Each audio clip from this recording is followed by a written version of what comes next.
de l'orge, de l'eau et du temps.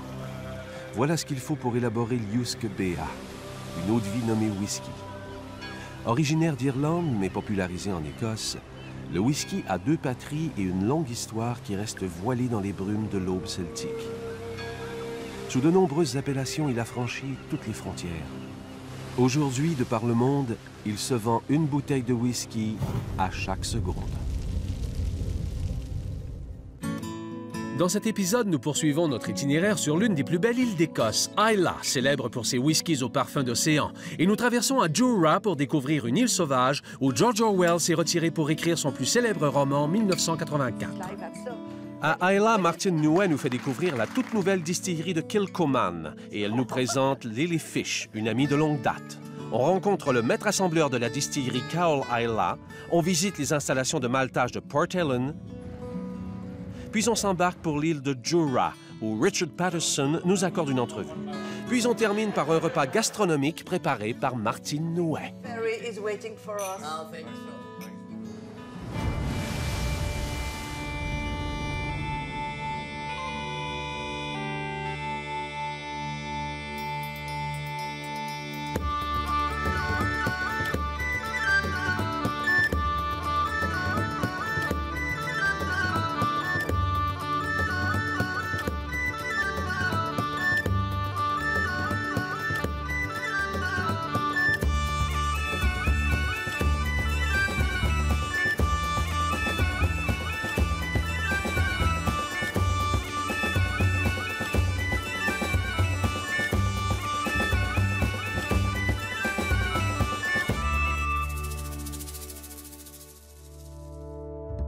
Bordée au sud par l'Angleterre et par la mer de tous les autres côtés, l'Écosse regroupe environ 800 îles.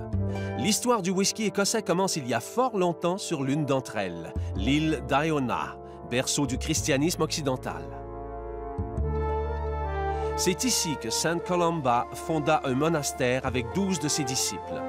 Et tout à coup, l'histoire de la chrétienté et du whisky se rejoignent. Il est en effet avéré que dès la fin du 5e siècle, les moines irlandais, Saint Patrick en tête, pratiquaient l'art de la distillation à des fins médicinales. Une centaine d'années plus tard, Saint Columba quitta son Irlande natale pour évangéliser l'Écosse. Selon des sources bien informées, il fit escale sur l'île d'Islay. L'histoire ne dit pas si Saint Columba transportait un petit alambic dans ses bagages, mais force est de constater qu'avant son passage à Islay, on n'y trouvait pas de traces de whisky.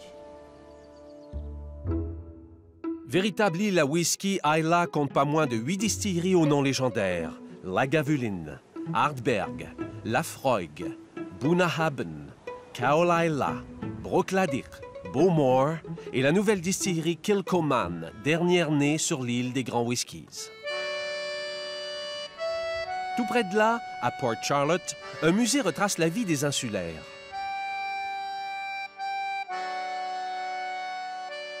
Comme en témoigne cet alambic clandestin, le whisky faisait partie de la vie d'Islay depuis des lunes.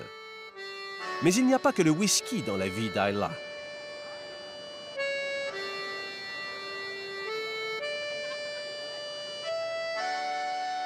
Le musée de la vie d'Islay est riche d'une collection de plus de 2000 objets retraçant la vie sur l'île depuis l'ère mésolithique jusqu'à nos jours.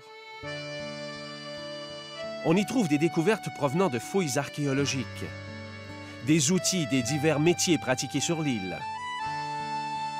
La vie quotidienne et l'habitat sont évoqués à travers la reconstitution des maisons de l'île, des plus modestes aux plus opulentes.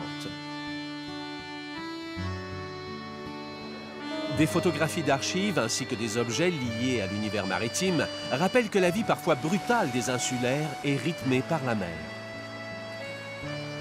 Il y a eu beaucoup de naufrages à Islay. Rien comparé au triangle des Bermudes, évidemment. À Islay, le triangle du whisky est une moins sombre affaire, surtout par beau temps. Non loin de Port Charlotte, on retrouve Martine Nouet à la toute nouvelle distillerie de Kilchoman, où le dernier né des whiskies d'Islay a vu le jour. Il va bientôt faire ses premiers pas dans la cour des grands.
Nichée dans les collines verdoyantes d'Islay, Kilchoman est une micro-distillerie qui s'est établie dans des bâtiments de ferme magnifiquement restaurés, rappelant ce que devait être la production de whisky au 19e siècle.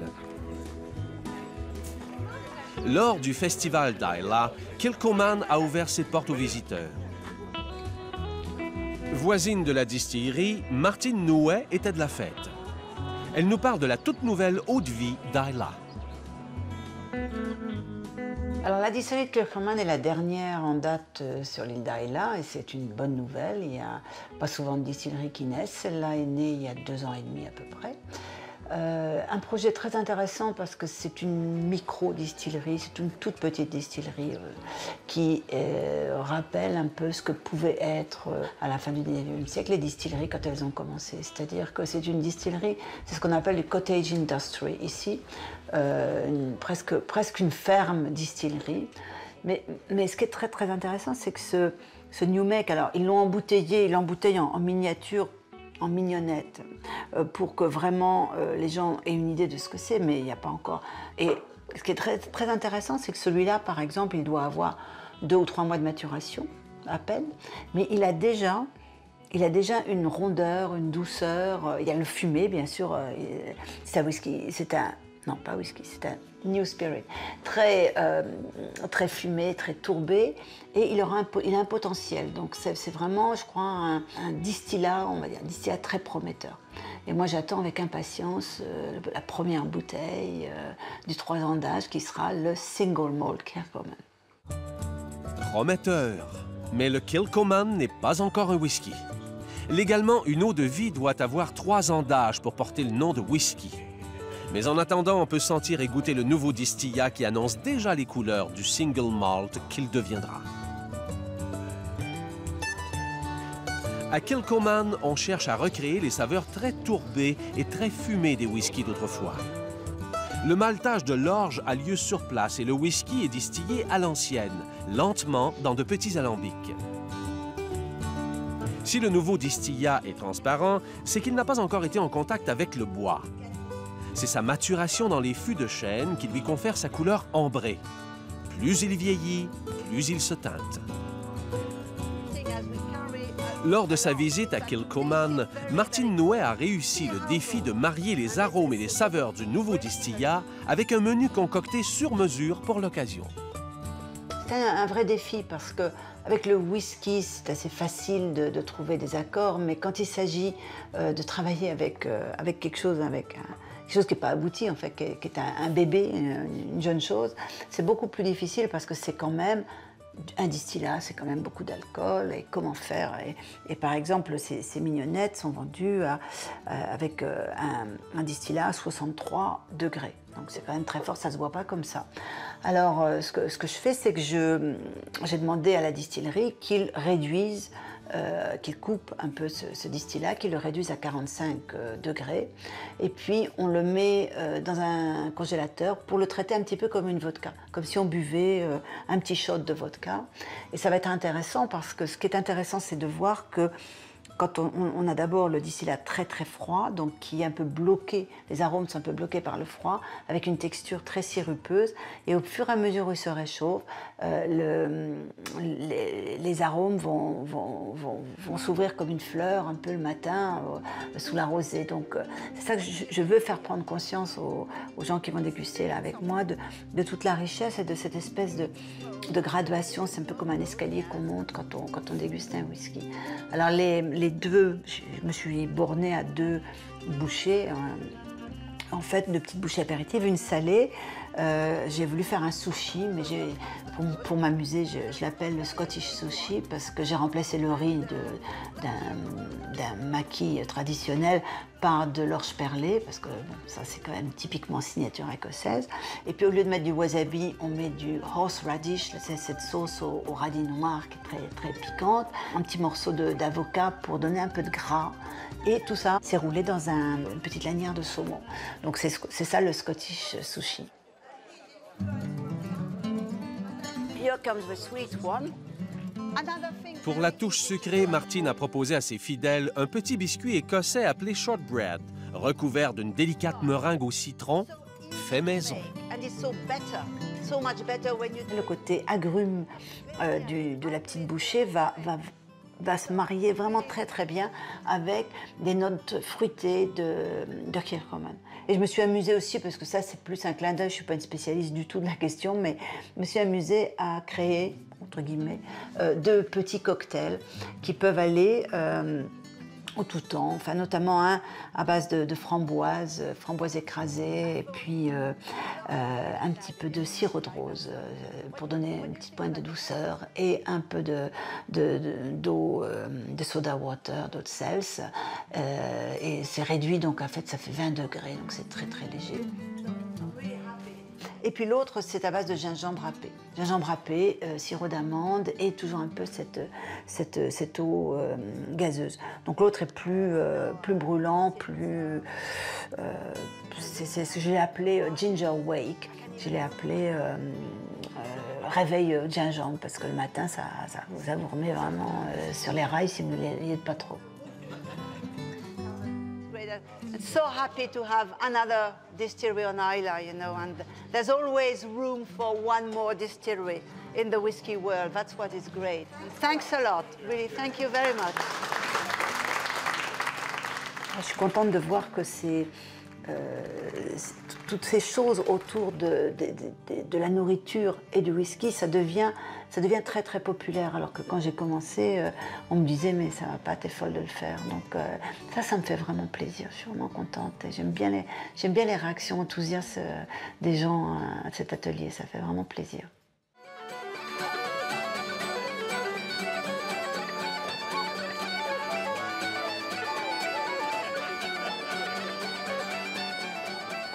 Alors que les réjouissances battent leur plein à Kilchoman, une distillerie qui vient à peine de naître, une autre distillerie d'Islay est passée à la postérité.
Fondée en 1821 par Walter Campbell, alors propriétaire foncier de l'île d'Islay, Port Ellen s'est construit autour du loch Léodamais, permettant au village de bénéficier d'un port en eau profonde abrité de la mer. Port Ellen est aujourd'hui le principal centre d'activité portuaire d'Islay. Grâce à sa situation avantageuse, le village connut un essor rapide et dès 1824, on y décide la construction d'une distillerie dont le développement fut grandement encouragé par l'abrogation de la loi sur les boissons alcooliques qui réduisait les taxes exorbitantes imposées jusque-là par le gouvernement britannique. La mythique distillerie de Port Ellen était née. L'Excise Act de 1823 visait à décourager la distillation clandestine, ce à quoi elle parvint avec relativement de succès. La nouvelle loi imposa également à toutes les distilleries l'usage du coffre à alcool, le Spirit Safe, un ingénieux système qui permettait de surveiller la qualité du distillat et de jauger sa teneur en alcool, tout en évitant d'y avoir directement accès. Verrouillé de part et d'autre par 2 cadenas, le coffre à alcool ne pouvait être ouvert qu'en présence d'un officier des douanes qui possédait une des clés, l'autre étant conservé par le gérant de la distillerie. Cette mesure ne fut mise en place qu'une fois qu'on ait pu déterminer avec certitude que le coffre à alcool n'avait aucune incidence sur la qualité du whisky. Véritables bijoux d'artisanat et d'ingénierie, les rutilants coffres à alcool sont des vitrines qui permettent d'observer une des étapes les plus cruciales du processus de distillation. Pureté, limpidité, transparence. Pour le whisky, ces 3 mots coulent de source. Les premiers essais historiques du Spirit Safe eurent officiellement lieu à la distillerie de Port Ellen en 1824. 185 ans plus tard, toutes les distilleries en possèdent un. Mais à Port Ellen, le whisky ne coule plus que dans les mémoires. En 1983, la production s'est arrêtée pour toujours. Port Ellen existe, mais sa vocation a changé. On y produit maintenant le malt qui sert à l'élaboration des plus célèbres whiskies tourbés d'Islay. Aujourd'hui, l'ancienne distillerie de Port Ellen est devenue une des 2 plus grandes usines de maltage du Royaume-Uni. Son directeur, Peter Campbell. We have, over the years, we have supplied all the distilleries on Islay and on Jura.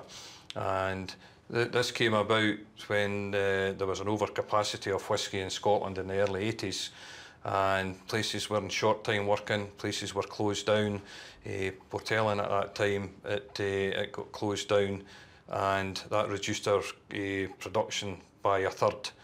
And the maltings, it was just viable and no more, but we had to look at other options. So what we actually done at that time is went round the different distilleries on Islay and asked them if they would come and take malt from us, and that would take up that 1/3 again and put us back into full production. So it was a kind of gentleman's agreement done in a handshake, and they would come to us, each distillery would come to us and say, I want 500 tonnes, I want 1,000 tonnes, and it's balanced out each year that we've remained in full production. Les usines de maltage de Port Ellen reproduisent à l'échelle industrielle un processus entièrement naturel. Il s'agit de créer les conditions idéales d'humidité et de chaleur pour favoriser la germination de l'orge. C'est durant cette étape cruciale que l'orge produit les sucres et les enzymes nécessaires à la fabrication de l'alcool. L'orge germée prend le nom de malt vert. Il faut maintenant le sécher. The drying process we carry out in kilns here, and in a traditional manner that would have been done with the peat fire, and use the heat from the peat fire to dry the grain. And by default, you got the peat flavour, because the fuel we use on Islay is peat, so that's what they use for drying the grain. La fumée de tourbe est celle qui donne son caractère à tous les whiskies produits sur l'île d'Islay. Mais le plus mythique d'entre eux, celui que les amateurs éclairés reconnaissent comme l'emblème incontesté des whiskies d'Islay, c'est le Port Ellen. Depuis qu'on a arrêté sa production, il est entré dans la légende. La bouteille que vous voyez porte le numéro 01. Elle est considérée comme une archive puisque c'est la seule bouteille qui subsiste de ce millésime d'exception distillé en 1981. Lors du festival d'Islay 2008, les dernières bouteilles d'un cru du célèbre whisky Port Ellen ont été mises en vente à la distillerie Cowal Islay. Dès l'aube, des passionnés venus du monde entier faisaient la queue dans l'espoir de mettre la main sur un flacon de ce whisky rarissime. Certains étaient arrivés la veille au soir. La passion a des raisons que les néophytes ne connaissent pas. Such an amazing bounty. 139. Well, these are lucky numbers. And worth the price too, I've been told. Although I don't It's only think I 100 would have. pounds. I don't think I sorry? would have waited in line 100 pounds? from 100 10 pounds, o'clock not last night, as some people did. Do you hear that? 10 But o'clock? you're not going to drink this. You're going to... Yes. There's a Well, not waiting for it today, but No, but waiting to I hope I live appreciate long and enough to value drink it. No? Do you know, I have some whiskies that are probably worth several $1,000s or pounds a bottle. I buy it to drink. It's all going to be drunk. That's what I would do Now and too. again, a bottle's open for a special occasion. That's what it's for. 100 livres sterling pour une bouteille de whisky, près de 200 $ canadiens. Mais cet engouement est-il justifié? Nous avons demandé à Nick Morgan, directeur du marketing chez Diageo, le groupe qui possède aujourd'hui la distillerie Port Ellen, et ce qui reste de ses précieux fûts. Okay, well, Port Ellen is probably Isla's most famous whiskey. The distillery was one of the oldest on the island, but it was closed down in 1983. And since then, it's become a real favourite of the malt whiskey enthusiasts. It has a cult following. We have very small stocks left of the Port Ellen whiskey, and we produce a special release every year. But what we decided we would do for the Fèis Isle this year was produce a special single cask bottling. It's the first one we've ever done, only about 220 bottles, really done especially for the people who've taken all the trouble to come to Islay for the Islay Whiskey Festival. But as you've been able to see, it aroused great interest, I think more than we anticipated, from the enthusiasts. So I think they've been camping overnight and queuing up on the doorstep, trying to make sure they get hold of one. Nous avons voulu savoir si cela représentait vraiment une aubaine. Ça ne semble faire aucun doute.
Parmi les distilleries d'Islay, deux d'entre elles ont une vue imprenable sur Jura, Bunnahabhain et Caol-Ila.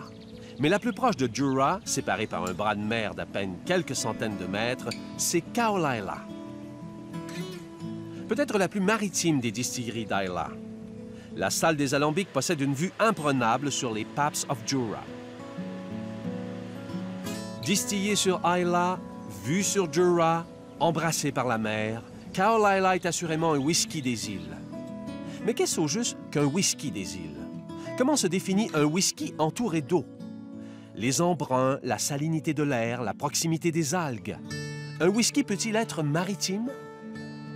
Caol-Ila is beside the sea, the stretch of water between Isla and Jura is called Killala. That's the Gaelic name for it. The weather obviously has an effect on us, maybe not on the spirit.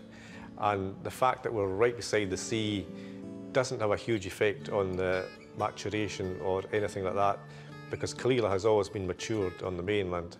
So that this effect, which is probably negative for what we produce anyway, the only thing is that we use seawater to cool the fresh water in the stillhouse, so that's probably something different from other distilleries. À Kaolela, comme ailleurs sur l'île d'Isla, le whisky est affaire de feu, d'eau et de terre. Le tout est de savoir-faire.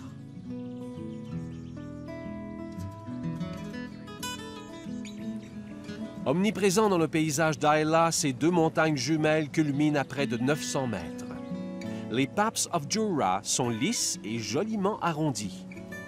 Toute comparaison avec les attributs d'une femme est absolument juste. Jura veille sur Isla avec un instinct tout ce qu'il y a de plus maternel. La plus belle vue sur les Paps, c'est peut-être Lily Fish qui en profite. Artiste peintre, musicienne et poète à ses heures, Lily a travaillé pendant plusieurs années à la distillerie Carlisle, située juste à côté de chez elle. Lily se souvient, en compagnie de Martine Nouet, qui lui rend visite ce jour-là. And so close to Killala Distillery. And you never, finally, you never drink this little stuff. Oh, No. Just used to. If I had toothache, that was many years ago. Toothache. Yes. That's a good thing. Yes, just to cure a toothache. That's a good. I'm sure a lot of whiskey people love that too. They must have a lot of toothaches. All right.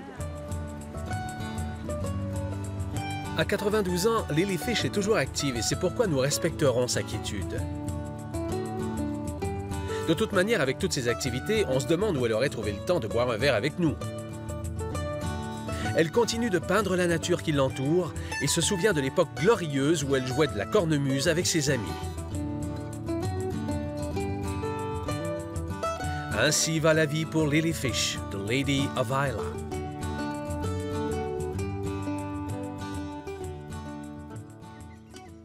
L'île de Jura, Daere en scandinave. L'île aux cerfs, 5000 cerfs pour 200 habitants. Ici, face à la nature, l'homme ne fait pas le poids. Un autre monde et une autre météo.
Pour se rendre sur l'île de Jura, il faut d'abord accéder à l'île d'Islay.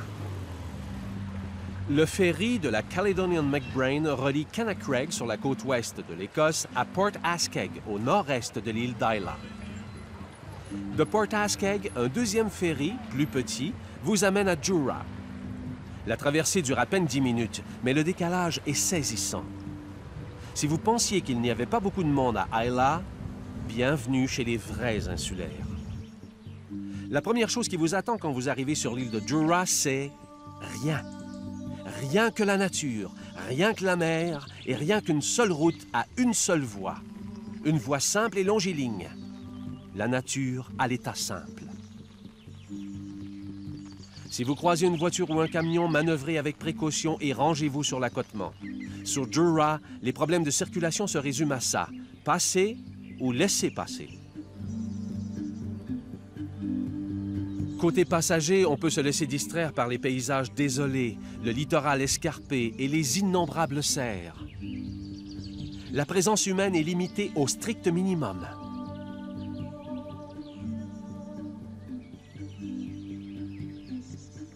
Si l'activité physique vous intéresse, que vous avez le mental bien accroché, la forme requise et les chaussures appropriées, Jura est un extraordinaire parcours de santé.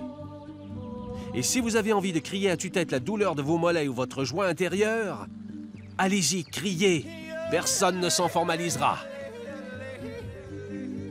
Jura ressemble au paradis sur mer, un Éden où règne souverain le végétal, l'animal et le minéral.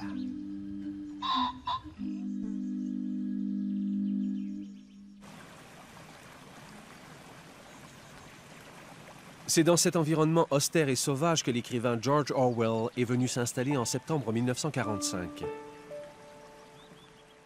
De 1946 à 1949, il a passé ses étés à écrire ce qui allait devenir son plus célèbre roman, 1984. Une des œuvres littéraires les plus célèbres au monde et l'une des plus fréquemment citées. Né en Inde en 1903, George Orwell, de son vrai nom Eric Arthur Blair, fut chroniqueur, critique littéraire et romancier. Toute sa vie, il lutta contre l'impérialisme britannique, pour la justice sociale et contre les totalitarismes nazis et soviétiques. En 1937, il s'engagea dans la guerre civile espagnole aux côtés des républicains pour combattre les franquistes. Dans son roman 1984, Orwell décrit une société totalitaire d'où la libre pensée est absente. D'immenses affiches trônent dans les rues, indiquant à tous que Big Brother vous regarde. Big Brother is watching you. Mike Richardson habite Jura depuis près de 50 ans. Il a rencontré George Orwell lors de son séjour sur l'île. George Orwell came to Jura in 1945 and was here really to 1949, and he died sadly in January 1950, really before his book 1984 became famous. Orwell habitait une maison nommée Barnhill. Mike Richardson nous y amène. I live a mile north than Barnhill, and we've actually been in this house north of Barnhill 30 years, and we've been on Jura over 40 years, which in a way means we know far more about living in the wilds than what Orwell ever did. He used to, when in the 40s, the residents in our house was a Donald Darrach and his sister, and they used to have tea at 4 o'clock most afternoons, and it was not, as they did not know him as Orwell, they knew him as Eric Blair. Mr. Blair was quite normal for him to walk into the house, sit down at the table, have tea, have a scone, get up and go out, and there'd be very few words exchanged. And they thought him a rather strange man, but Highland hospitality, he said, well, so what? Pour écrire son roman aux accents futuristes, Orwell avait choisi de s'isoler pour échapper à la vie londonienne. Il n'aurait pu trouver d'endroit plus retiré que Jura. Mike Richardson a généreusement accepté de nous consacrer quelques heures de sa vie d'insulaire pour prendre le volant de son vénérable véhicule tout-terrain et nous emmener au bout du monde. It's hard to believe, but this is the public road. Pour atteindre la maison où George Orwell a vécu, il faut s'armer de patience et d'un bon 4x4. La route qui mène du Ferré jusqu'à Kinnadrach est longue de 52 km. Après, le chemin caillouteux n'a plus de route que le nom. C'est parti pour une longue randonnée, mortelle pour les articulations. Après un interminable trajet, on aperçoit finalement la maison de Barnhill. C'est là que George Orwell a passé quelques étés à écrire pour la postérité. People come from all over the world to see the house, but it does not carry a plaque. It's just the way it is. It is a private home, and the family that have it do let the house out to selected friends, but that's about it. It's very sad. His early life on Jura was a sad situation, I think, because he had lost his wife in '45, and he was living in a very remote house. His adopted son, Richard, and a nanny, and then his sister came. And as I say, the sad thing was that he had tuberculosis, and this is what he died of in '49. Voici sans doute la vue et peut-être le même temps humide qu'avait George Orwell en 1948, lorsqu'il a écrit les dernières lignes de son roman. La lutte était terminée. Il avait remporté la victoire sur lui-même. Il aimait Big Brother.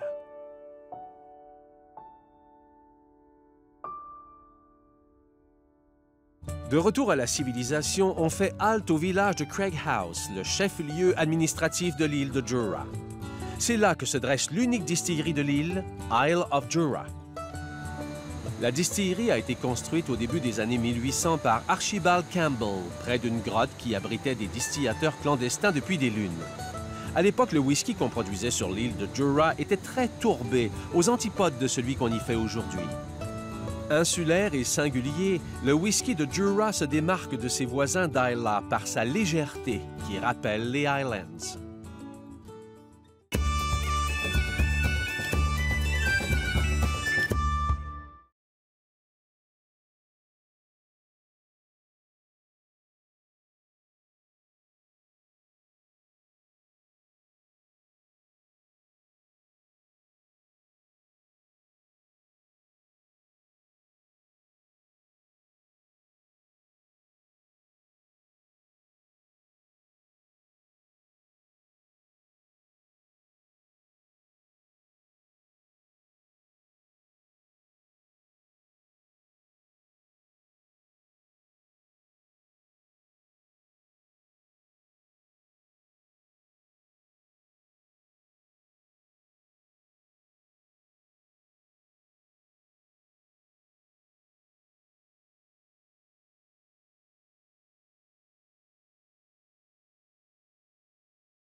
Produire du whisky sur l'île de Jura est une entreprise qui relève presque de la mission humanitaire, puisqu'il s'agit de la seule industrie. La distillerie emploie le tiers de la population active de l'île. Sur Jura, pas de distillerie, pas d'économie. À cause de son éloignement extrême, la distillerie doit importer ses matières premières et exporter toute sa production par camion. L'orge maltais provient des installations de Port Ellen, sur l'île voisine d'Islay, ou encore de Berwick-upon-Tweed, dans les Lowlands. La distillerie Jura produit 2,5 millions de litres d'alcool pur par année. Après maturation sur place, le whisky est acheminé par camion jusqu'à Glasgow, où il est embouteillé et expédié à travers le monde. Okay, ladies and gentlemen, can I just say congratulations to many of you who did very well. Some of you didn't do too well, so we just come up one by one, please, okay? Richard Patterson, que nous avons croisé dans un épisode précédent, est un singulier personnage. Maître assembleur chez Jura, il est à l'industrie du whisky ce que l'as de pique est au jeu de cartes. Unique, indispensable et inimitable. S'il n'existait pas, il faudrait l'inventer. Aujourd'hui à Jura pour animer une dégustation devant des amateurs comblés, demain à New York ou à Hong Kong pour un salon international, Richard Patterson était récemment au Whisky Live de Paris où Martine Nouel a rencontré. I actually started with my father when I was 8 years old. He took me to his bottling hall and blending complex in the heart of Glasgow. And it's a day I will never actually forget because, like just now, he handed me a glass of whiskey and he said, "Well, son, what do you think of this?" And I was young at the time, didn't really know much. So I picked up the glass and I went, "I don't know, Dad." And that's when he hit me at the back of the head and I said, "What do you do that for?" He said, "Because you're not thinking." I said, "Well, I don't know. First of all, bring it right to your nose. Smell it. Is it as heavy as your grandfather? Is it as light as your mother? Is it as sweet as your chocolate bar? Or is it as dry as the dust on the floor?" So from that, I was able to smell and tell him something about it. And from that, I've really grown to love whiskey the way it is today. And I think it has marked you because now in your masterclass, in your tasting, you always insist on the importance of really being introduced to the whiskey and taking your time to... Absolutely, because the first thing I normally say, Martina, is you always know, if I ever see you holding a glass like this and nosing like this, I'll kill you. Because you must always keep the hand at the bottom of the glass, swirl it around, bring it up and say, "Hello."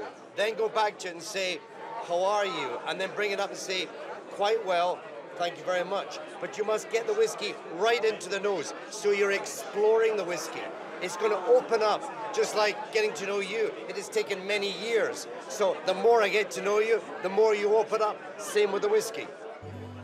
Après cette escale dans la ville lumière, on retrouve le lumineux Richard Patterson dans le cadre d'une entrevue qu'il nous a accordée au Jura Lodge.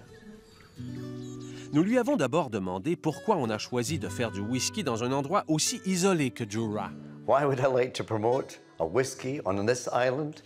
It's obvious. Look at it. It's individual. Jura comes as individual as they come, and that's reflected very much on the single malt from Jura. It's different. It's very special. That's what makes it unique. Having a distillery on a remote island always has problems because you've got to bring in the barley, you've got to bring in the raw materials. So during the winter months, boats, planes can be cut off, and sometimes we have to rely on companionship, the people around us. So sometimes we have to phone up the distillery managers so we can help each other. Remember, this is a community. There's 189 people living on this island, and they need to get on well with each other. And that also affects the distillery too. Well, Jura, what did Jura bring to me? I'll tell you what it brought to me. Before I arrived here today, I came over in the plane. The place was covered in mist. It was foggy, it was damp, it was raining. But as soon as I was waiting over at Port Ascaig, and I got on the ferry, and I suddenly saw all the mist just unfolding over the paps of Jura, I suddenly thought, I'm home. Now, that might sound a bit stupid to you. My home's up in Glasgow, but this has been much of my, for many years now. And Jura, the people, the ambience, the air, the friendliness, all these things combined together. That's what, Jura to me, is something really unique, it's something special. Jura's part of my heart as far as I'm concerned. Now, I know Martine Nui, who has been doing a great dish next door, is going to bring in some of her hospitality, and we're all going to have a great time. Why don't you join me for a great dinner and some great whiskey?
Aussi à l'aise au fourneau qu'au micro, Martine Nouet a investi les cuisines du Jura Lodge pour concocter un menu gastronomique au whisky.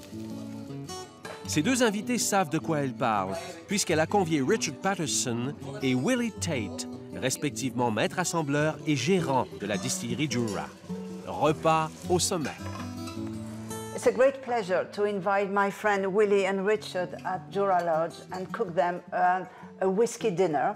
I'm really thank you for inviting me to do, Our pleasure. do that. It's wonderful to have you here, in fact. Yeah. It's my first time. So my starter is made with one of the best Jura riches. It's scallops, and I've cooked them with lemon and ginger. Right. And Very so. appetizing. Bon appetit. Yeah. We'll try to, we have to. we'll do a pairing. So we have a Jura 10-year-old, we have a 16, and we have a 21. Great. And so this is the order I've chosen, but if I'm wrong, no. You're welcome. I think you're certainly right with the 10, because the 10 is straight from the Sea of Jura. It's got saltiness on it, it's got the wind of Jura, so it's ideal for scallops. It's ideal for any seafood, really. Wonderful. So, Slancheva Okay. and Slancheva, bon appetit. Yeah. I'll eat first, then. Yes. Yeah. As you can see, greedy, it's pretty greedy, It came from a big family, so you had to eat first. Slancheva. You're right. If you wanted to be fed. If you wanted to be fed, you had to eat first. Slancheva. So, tell me, how long did you cook these now, Martine? Did you just take minutes? Very shortly. It's just 1 minute, 1 minute and a half on each side. Right. Because if not, it will be robbery. Right, so you preserved all the goodness in it in that short space of time. It's very natural. But you can see how it does so well with that 10. Yeah. You know, it's very soft and gentle, and it's got that nice sea about it, and I think it's a great pairing. Exactly. We have a sea so close to us. Yes, we do. So I'll have to leave you a minute for the next course. Next course, right. But just enjoy. Oh, we are. De retour dans son rôle de chef, Martine met la dernière main au prochain plat de son menu. Son nez et son palais lui inspirent des accords qui peuvent laisser songeur. De l'audace, toujours de l'audace. Les plats qui s'accompagnent de whisky se parent volontiers d'une touche d'originalité. Que nous réserve cette fois notre reine de l'alambic? I wanted to cook some venison for you, but it's not the season. Yeah. And when is the season? It normally starts in August. You know, the different times of the year, but the best time is August to eat venison really on the island. So if you're hungry, you'll eat it any time. But if you're fussy, you'll wait for the right time. What he means, Martin, is if he sees a deer that he doesn't like, he just shoots. But anyway, that pleases me because, in fact, I don't eat venison. I would have cooked for you, but this is beef. Just, but cooking Scottish this, beef. Scottish beef, yes. Maybe not Jura beef, but very close by. And this is the little dust here. It's not dust. I hope not. Hope not. It's chocolate. It's very bitter chocolate, 99%.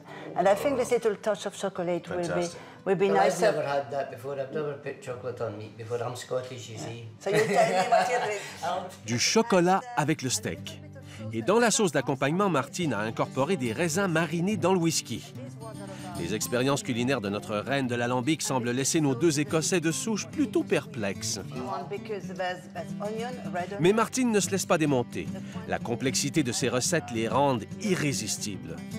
Ce sont de véritables défis pour les papilles gustatives.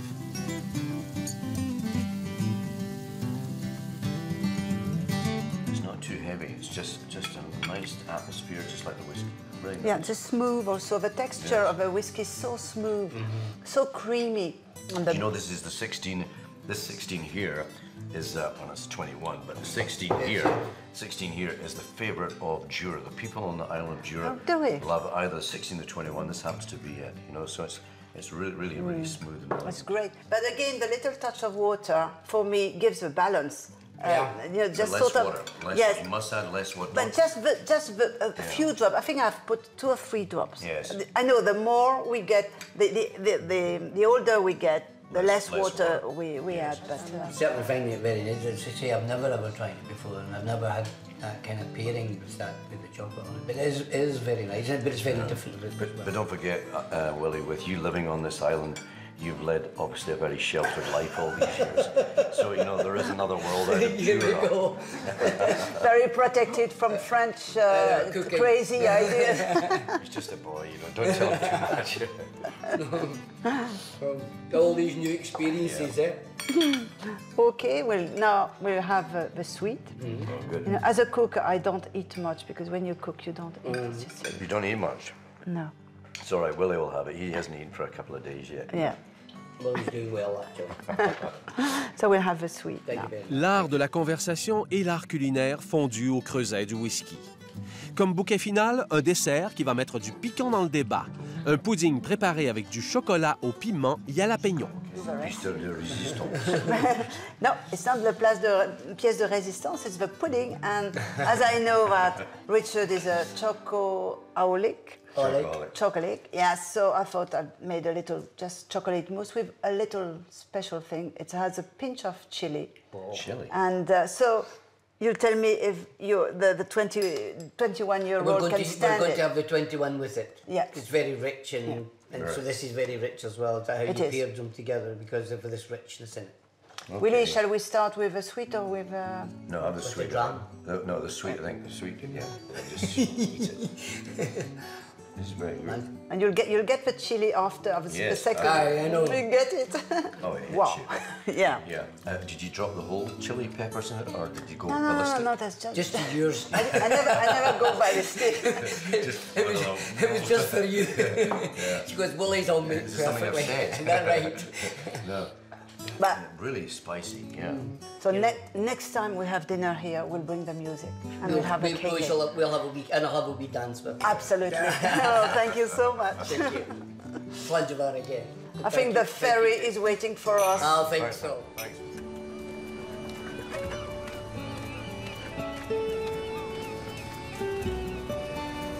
En prenant le ferry qui nous ramène à Islay, on a un peu l'impression de quitter un paradis originel. Préservé par son isolement, Jura résistera toujours aux assauts de la civilisation. Les 5000 cerfs de l'île peuvent se balader sans crainte. La présence de l'homme restera toujours ici une curiosité plutôt qu'une menace.